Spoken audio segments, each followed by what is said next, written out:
courageous Montanan, somebody I deeply admire and have great affection for. We've gotten to know each other over the course of these last numerous months. She's a champion in every respect, a hard worker, strong human being, courageous, everything you would ever want your daughter, your friend, your spouse, your fellow citizen in the state of Montana to be, Monica Tranel.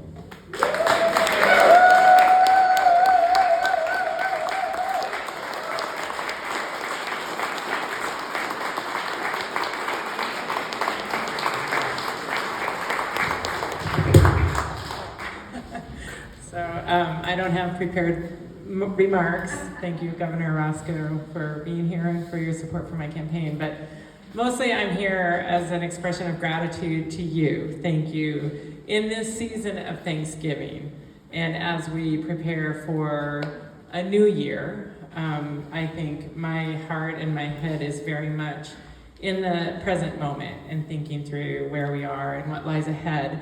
But I want to just share with you a couple of stories. One from my childhood. One of the things that Governor Racicot and I share was some time spent in Miles City. My family was in Miles City. I'm the 6th of 10, as many of you know, so I know very well the Great Middle. And when we were in Miles City, we had always lived out in the country, and we were living in town. My only experience ever living in town was living in Miles City. And we had this house where there weren't enough bedrooms for all of us. So my bedroom was in this little hallway that there was a little nook, and that was my bedroom. And one night my dad was mad at me about something I'd done, and I'm sure that I was right and he was wrong still. But his punishment was, go to your room and close the door. And I turned around and I said, I don't have a door. I mean, the injustice of it. So, as I stand here today, post-election, in which 115,000 of you said, I was your choice to be in this congressional seat. Thank you. I said on the campaign trail, my door will always be open. Well, I don't have a door,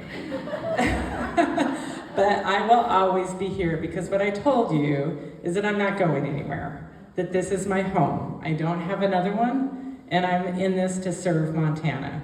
So I will be true to those things that I promised you on the campaign trail. I am right now involved in a case as an attorney against Northwestern. It's a rate case at the Public Service Commission, and I am standing up for you. I am asking questions.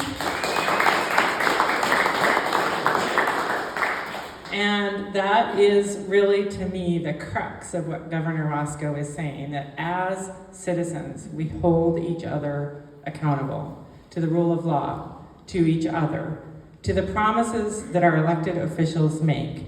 Ryan Zinke made a lot of promises to you and to the people who voted for him. And our job as his constituents, which we all are now, is to hold him accountable to the promises he made to us, to serve us as Montanans. And so our job now is to hold him accountable to those promises.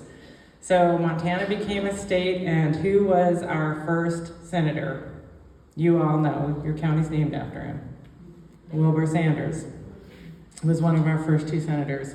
I have taken so much heart and hope over Montana's story through this campaign, and through knowing that in many ways, so much of where we are now is really ever thus.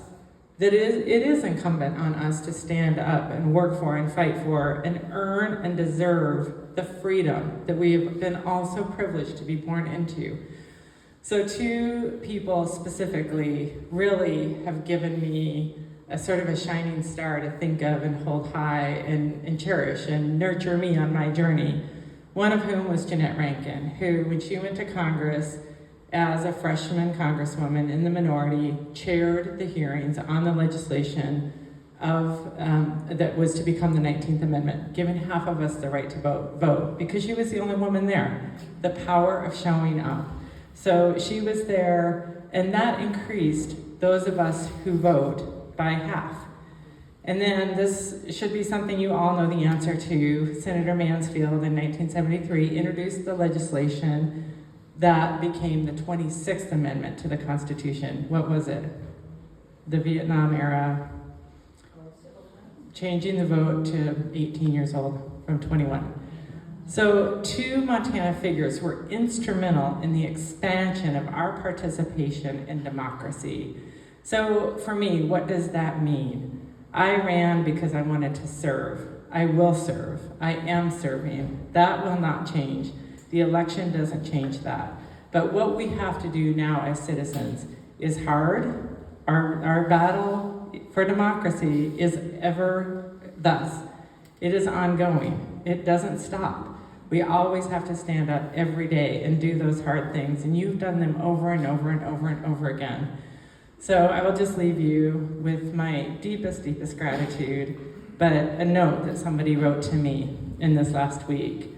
She said, I hope you will not feel buried, but planted. So onward, forward, together as citizens of Sanders County, as Montanans, and as Americans, because what we have is worth working for. And I am, as I always have been, all in for that. Thank you.